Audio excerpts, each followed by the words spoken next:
Hello friends, मैं आज आपके लिए 3 प्रश्नों का समावेश करके एक प्रश्न लाई हूँ। इसमें आपको बच्चों को बहुत ज़्यादा कन्फ्यूज़न होता है कि नई कहानी, साठोत्तरी कहानी और समकालीन कहानी, इन तीनों में डिफरेंस क्या क्या है, किस तरह से ये अलग है, क्योंकि ये तीनों कहानी कुछ कुछ हद तक एक समान ही लगते हैं। तो ये सारा चीज़ आज इसमें क्लियर हो जाएगा इस प्रश्न में, और आपको बहुत सारे पॉइंट्स मिल जाएंगे जिसको आप एग्ज़ाम में आसानी से एक्सप्लेन कर सकते हो। ये जो पेपर बनता है इस तरह का, ये MSD 9 के लिए बनता है, जो कहानी का हमारा पार्ट है उसमें। तो नई कहानी, साठोत्तरी कहानी और समकालीन कहानी, इन तीनों पे आज हम चर्चा करेंगे एक साथ। पहला हम देखते हैं कि नई कहानी। नई कहानी में राजेंद्र यादव, राकेश मोहन और कमलेश्वर, ये 3 नाम बहुत ही इम्पॉर्टेंट हैं। और इसके बाद भी और नाम है, जैसे निर्मल वर्मा, उषा प्रेमवदा, फणीश्वर नाथ रेणु, शेखर जोशी, हरिशंकर परसाई, भीष्म साहनी, यह बहुत ही चर्चित नाम रहे हैं। नई कहानी के जो प्रवर्तक हैं उनमें राकेश मोहन और राजेंद्र यादव और कमलेश्वर का नाम मुख्य रूप से आता है। 1950 के आसपास हिंदी कहानी का नया दौर सामने आया, इसे ही नई कहानी कहा गया। प्रेमचंद्र की कहानियों का जो विचार, स्थान और संवेदना थी, वह घटनाओं पर और संवेदना पर आधारित थी। जो प्रेमचंद्र लिखते थे वो घटना जो थी, घटना प्रधान थी और संवेदना पे आधारित थी वो। लेकिन जब नई कहानी आया तो उसमें नयापन था। नई कहानी में यही देखा गया था कि आज़ादी के बाद के नए यथार्थ का नए ढंग से चित्रण होने लगा था। आप देखेंगे कि यही वो समय था जब हमारे देश में आज़ादी हुई थी और यहाँ पे सब कुछ बिखरा हुआ था, कुछ भी व्यवस्थित नहीं था। तो जो नई कहानी के लेखक थे उन सब चीज़ों को नए रूप में लेकर आए, नए ढंग में लेकर आए। नई कहानी समकालीन व्यवस्था के प्रति विरोध का शंखनाद था। उस समय का जो व्यवस्था था उसके विरोध के रूप में नई कहानी को देखा गया। हमारा देश आज़ाद हो चुका था और चारों तरफ विभाजन और शरणार्थियों का दृश्य था। वह बहुत ही दुखद था। विस्थापितों के भूखे, नंगे, अंदर बाहर से घायल काफिले देश की आत्मा को घायल कर रही थी। सारा देश खून से लथपथ हो रहा था। नेहरू जी के जो सपने थे वह सपना पूरा होता हुआ दिखाई नहीं दे रहा था। प्रजातंत्र और पूंजीवाद के गठजोड़ से उपजा भ्रष्टाचार और भ्रष्टाचार में लिप्त हुआ समाज के सपनों को चकनाचूर कर रहा था। जो उस समय का जो तत्कालीन जो व्यवस्था था वो भ्रष्टाचार से लिप्त था, प्रजातंत्र और पूंजीवाद का गठजोड़ हो चुका था, और जो हमारे देश का जो सपना था वो पूरा होता दिखाई नहीं दे रहा था। लोगों की संवेदनाएं खुजली, हाँ, लोगों की जो संवेदना थी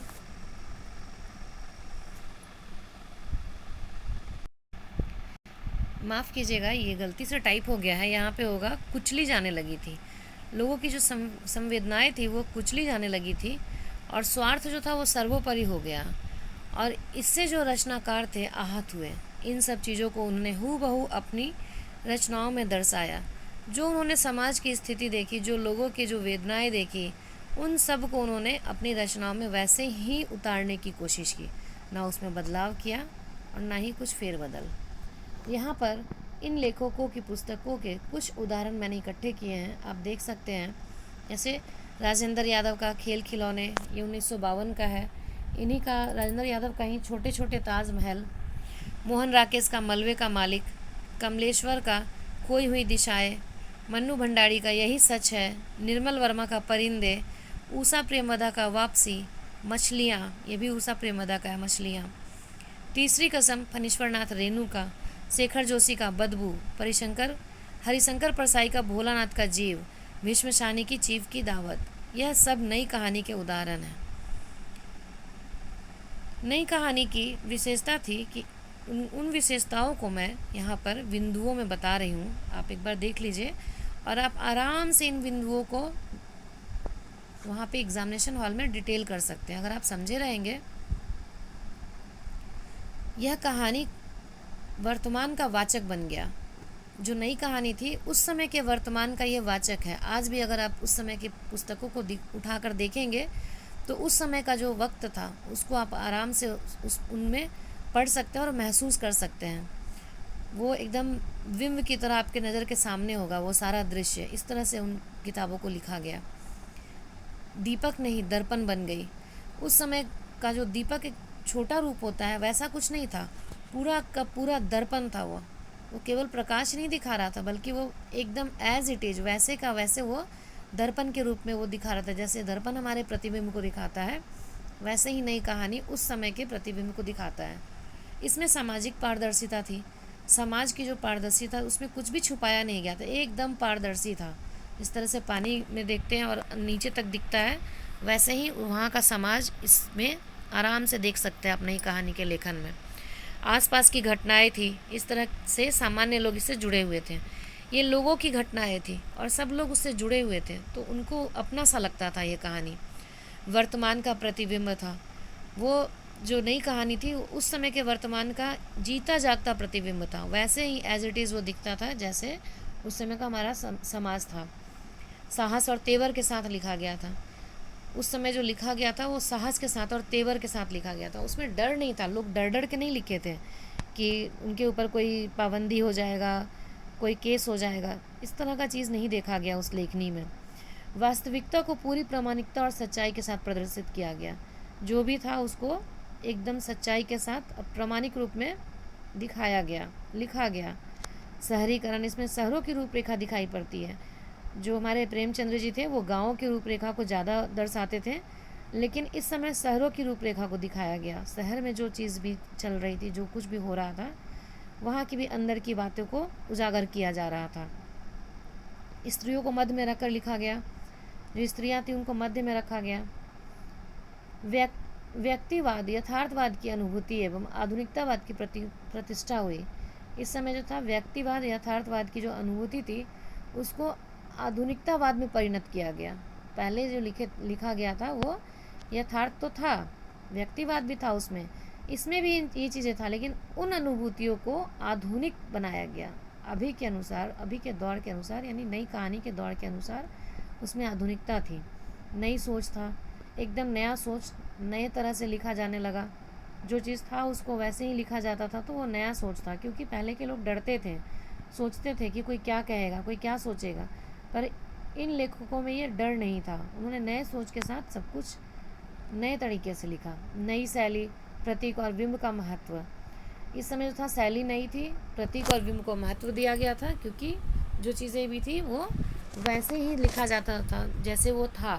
तो उसमें एकदम वो माने दृष्टिगोचर होता था, वो लगता था कि हमारे साथ चल रहा है, वो घटना घट रही है जब हम उसको पढ़ते हैं। तो मैं शैली का सर्वाधिक प्रयोग किया गया। रिश्तों का चटकना, इसमें जो इस समय की जो लेखन हुई उसमें रिश्तों का चटकना दिखाया गया। प्रेम में अलगाव दिखाया गया। पीढ़ियों का टकराहट दिखाया गया। यहाँ पे भी स्पेलिंग मिस्टेक है, थोड़ा देख लीजिएगा। पीढ़ियों का टकराहट, जो पीढ़ी में, जो एक पीढ़ी से दूसरे पीढ़ी में जो टकराहट होता है, जो पिता और पुत्र या फिर जो दादा और पोते का जो जनरेशन गैप होता है, उन चीज़ों को इसमें दिखाया गया। नई कहानी में नए सवाल उठाए गए। व्यक्ति, परिवार, समाज, स्त्री पुरुष संबंध, नैतिकता आदि से जुड़े सवालों को आज़ादी के साथ, आज़ादी के बाद के कहानीकारों ने बिल्कुल नए अंदाज में रखा। आज़ादी से भी लिखा और आज़ादी के बाद ये लिखा गया, इसलिए यहाँ पे लिखा गया कि आज़ादी के बाद।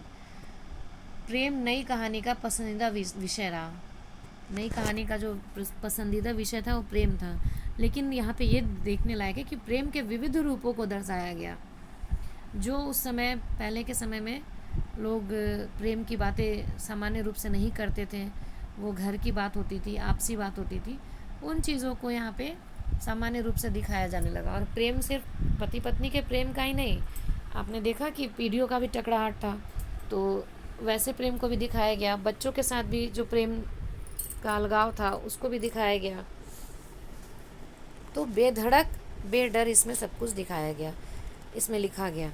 इस समय की कहानियों में प्रेम की पीड़ की अधिकतम अभिव्यक्ति हुई है। जो प्रेम की पीड़ थी, जो दुख था, जो वेदना थी, जिनको लोग पहले छुपा लिया करते थे, नहीं बताया करते थे, उन सब चीज़ों को इस बार जो नई कहानी में लोगों ने उजागर किया अपनी लेखनी के साथ। ये बहुत बड़ा एक्सपेरिमेंट किया उन लोगों ने। इसके बाद आता है साठोत्तरी कहानी। ये 50 के दशक की बात है, 1947 में आज़ादी हुई थी और उसके बाद का ये लेखनी है। अब ये साठोत्तरी कहानी 60 के दशक की कहानी है।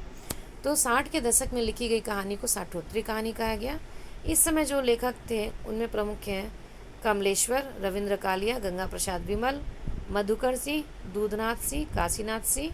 इन सब का नाम महत्वपूर्ण रूप से इसमें लिया जाता है। इस समय जो था, ये जो साठोत्तरी कहानी था, इस समय 2-2 साल के अंतराल में थोड़ा थोड़ा अंतर लिए हुए बहुत सारे कहानियाँ लिखी गई और इन कहानियों का अलग अलग नाम दिया गया। तो उसमें बहुत सारी कहानियों का समावेश देखा जाता है।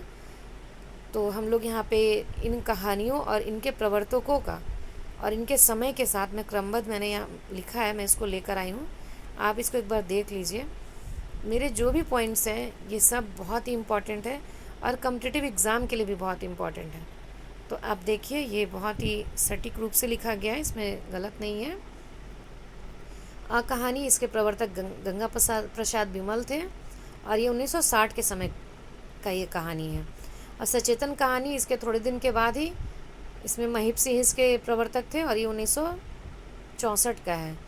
और सहज कहानी अमृत राय का, ये 68 का है। समानांतर कहानी कमलेश्वर का 72 का। और सक्रिय कहानी राकेश वत्स 79 में ये आए। और जनवादी कहानी मुझे याद नहीं है इसके प्रवर्तक कौन थे, ये 83 में माना जाता है। इसमें स्त्री विमर्श वगैरह पे कहानी लिखा गया। ये जनवादी था, जनता की बात थी और इसमें जो किसान वगैरह थे उनकी बातें की गई।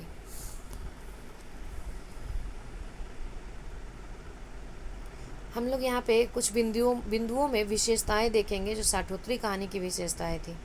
हमने पहले नई कहानी की विशेषताएं देख लिए थे, अब साठोत्तरी कहानी की विशेषताओं को देख लेते हैं।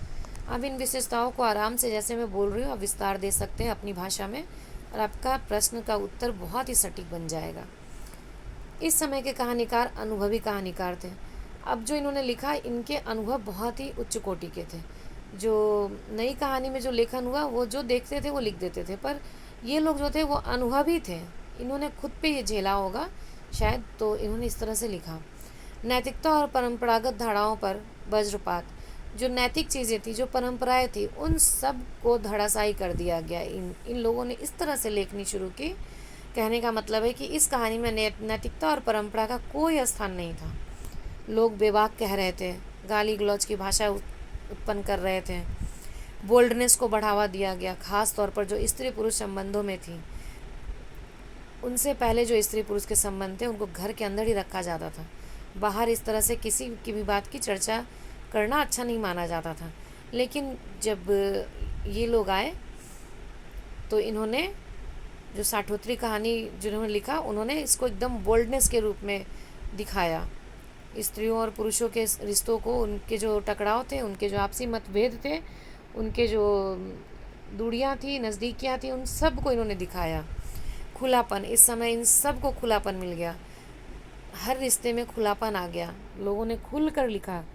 रिश्तों की जो गहराइयाँ थी, जो टकराहट था, जो ऊपर नीचे ऊंच नीच था, उसमें जिनको भी मोस्टली ज़्यादातर महिलाओं को ही वहाँ पर वेदना मिल रही थी या फिर पीड़ा थी महिलाओं की, या फिर उनको एडजस्टमेंट करना होता था, इन सब को खुले रूप में दिखाया गया कि ऐसा क्यों करना है, नहीं करेंगे हम। इस तरह से ये लोग बाहर आए।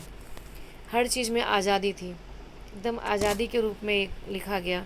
अश्लीलता के हद में प्रवेश कर गई थी। मैंने अभी बताया कि अश्लीलताएं बिखर गई थी, जो भाषा थी वो भी बहुत ही रूढ़ हो गई थी और सेक्स का चित्रण खुलेआम किया जाने लगा। मूर्तता से अमूर्तता की ओर लोग बढ़ गए थे। मूर्तता यानी कि जो चीज़ें हमारे मन में रहती है, और अमूर्तता की उसको बेवाक कर दिया जाता है, उसको प्रदर्शित कर दिया जाता है, जो मूर्त हो जाता है। जैसे कि अगर हम मूर्तता की बात करते हैं तो कोई चीज़ है जिसको कि हम एक प्रतिबिंब के रूप में मानते हैं, एक दैवीय शक्ति के रूप में, लेकिन अमूर्त रूप जब कहा जाता है तो कहा जाता है कि वो साक्षात वो अमूर्त है, वहाँ पे उपस्थित है।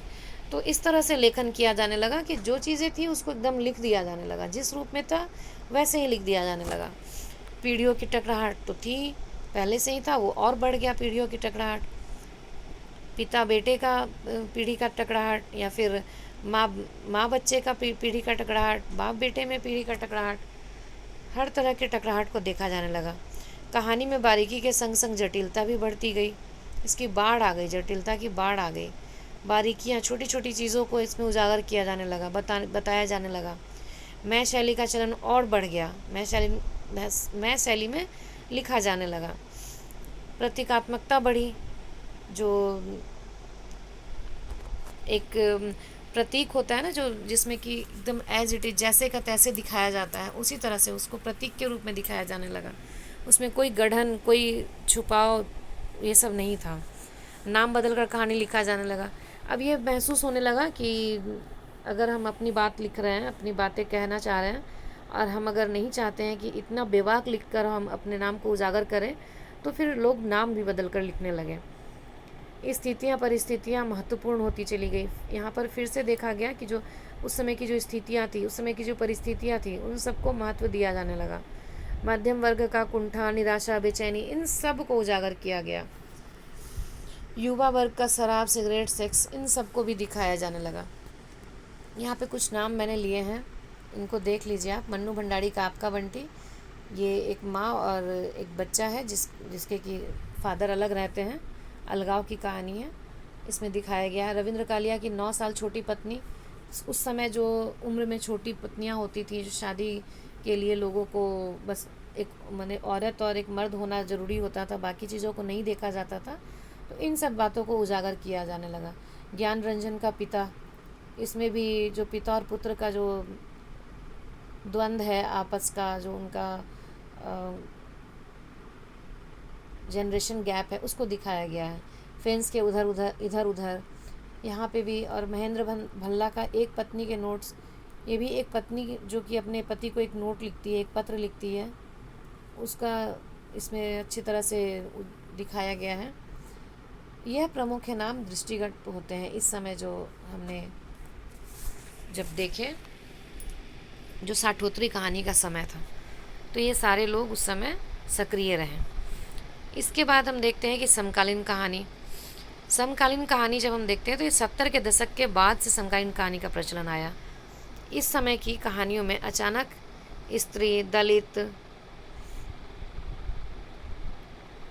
आदि जैसे हाशिए के अनेक ऐसे सार्वजनिक चरित्रों को प्रभावशाली उपस्थिति दिखाई जा पड़ती है।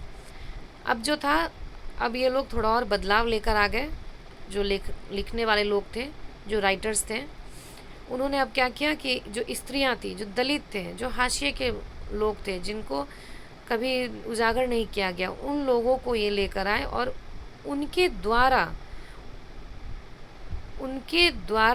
व्यवस्था के खिलाफ उनको खड़ा किया, उन लोगों को खड़ा किया। उनकी बातों को उनके शब्दों के अनुसार लिखा जाने लगा। हम नहीं बोलते थे, लेखक नहीं कहते थे कि उनके साथ ऐसा हुआ, उनके साथ वैसा हुआ। जो लोग भुक्तभोगी थे उनको ही एक जो चरित्र दिखा के रूप में खड़ा किया, और उस चरित्र को बहुत ही प्रभावशाली रूप में दिखाया गया। जो प्रेमचंद्र के समय में जो दलित थे, जो स्त्री थी, वो बहुत ही दब्बू टाइप के थे, उनमें विद्रोह की भावना नहीं थी। लेकिन जब इस समय जो ये लोग उठकर आए तो इनके में विद्रोह की भावना थी। यह लोग व्यवस्था के खिलाफ सीना तान कर खड़े थे। नक्सलवाड़ा सहित अन्य जनों ने भी उन्हें यह साहस प्रदान किया कि शोषण एवं दमनकारी व्यवस्था का विरोध कर सके। इन कहानीकारों में जो प्रमुख नाम आते हैं वह हैं स्वयं प्रकाश, पंकज बिष्ट, उदय प्रकाश, शिवमूर्ति, गीतांजलि श्री, अवधेशप्रीत, ऋषिकेश सुलभ आदि ने सांप्रदायिकता से जुड़ी विचारशील कहानियाँ लिखी। इनकी कुछ कहानियों के नाम है, आप देखिए।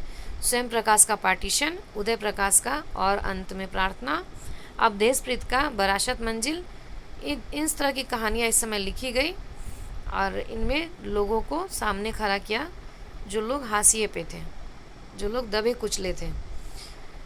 अब हम समकालीन कहानी की जो कुछ विशेषताएं हैं उनको बिंदुओं में देख लेते हैं। समकालीन के स्त्री, दलित, मजदूर, किसान सीना तान कर खड़े थे। मार्क्सवाद का प्रभाव देखा गया। यहाँ पे मार्क्सवाद बहुत ही इम्पॉर्टेंट हो गया, क्योंकि जो दबे कुचले लोग थे उनको उजागर किया जाने लगा। और मार्क्सवाद यही कहता है कि सब लोग समान हैं, किसी में भेदभाव नहीं होना चाहिए। लोकतंत्र व्यवस्था में आम आदमी, अब आप देखिएगा कई बार प्रश्न भी पूछा जाता है कि जो समकालीन व्यवस्था थी उसमें लोकतंत्र का क्या महत्व था या मार्क्सवाद का क्या महत्व था। तो आप इसी तरह से इसको थोड़ा सा विस्तृत करके, इसको थोड़ा घुमा कर, टर्न कर कर आप आंसर कर सकते हैं जब आप चीज़ों को समझे रहेंगे।